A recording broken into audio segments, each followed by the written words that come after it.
நாம் இந்த வீடியோவில் ஓப்பன் வால் சம்மர்சபிள் பம்பு ஃபிட் பண்ணுறதை பற்றி தான் பார்க்க போகிறோம். இது ஒரு Coimbatore assembly motor Nessie bumps அப்படிங்கிற ஒரு கம்பெனியோட சேர்ந்தது. இது வந்து 1 HP மோட்டார். இதோட ப்ரைஸ் பார்த்திங்கன்னா 4300.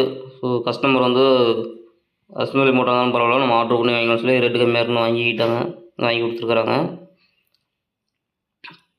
இது இருக்க தெரிகிற 2 ஸ்க்ரூ கழட்டி தான் நம்ம வந்து இப்போ தண்ணி ஊற்ற போகிறோம். அதில் வளையம் இருக்குது பார்த்தீங்களா, அந்த வளையத்தில் தான் நம்ம வந்து கயிறு கட்ட போகிறோம். ஸோ 2 ஸ்க்ரூவையும் கழட்டி எடுத்துக்கிட்டோம். கழட்டி எடுத்ததுக்கப்புறம் ஒரு ஹோல்ஸில் தண்ணி ஊற்றும் போது மறுபடியும் வந்து நமக்கு இன்னொரு ஹோல்ஸ் வழியாக தண்ணி வெளியே வந்துடும். பாருங்கள், தண்ணி ஊற்றி நம்ம ஸ்க்ரூ போட்டு ஃபிட் பண்ணிவிட்டோம். இந்த ஹோஸ் கலர் தான் நம்ம ஒரஞ்சு ஹோஸ் போட்டு ஃபிட் பண்ண போகிறோம். ஒரஞ்சு ஹோஸை போட்டு அவுட்புட் வந்து ஒரஞ்சு ஹோஸ் தான் போட்டுக்கிறோம். ஒரஞ்சு ஹோஸை போட்டு வெளியே வந்து யூபிஎஸ் புல்ல கனெக்ட் பண்ணியிருக்கிறோம். வந்து கிளிப் போட்டு கீழே ஜாயின் கனெக்ட் பண்ணிட்டோம். இது வந்து ஸ்டார்டர்.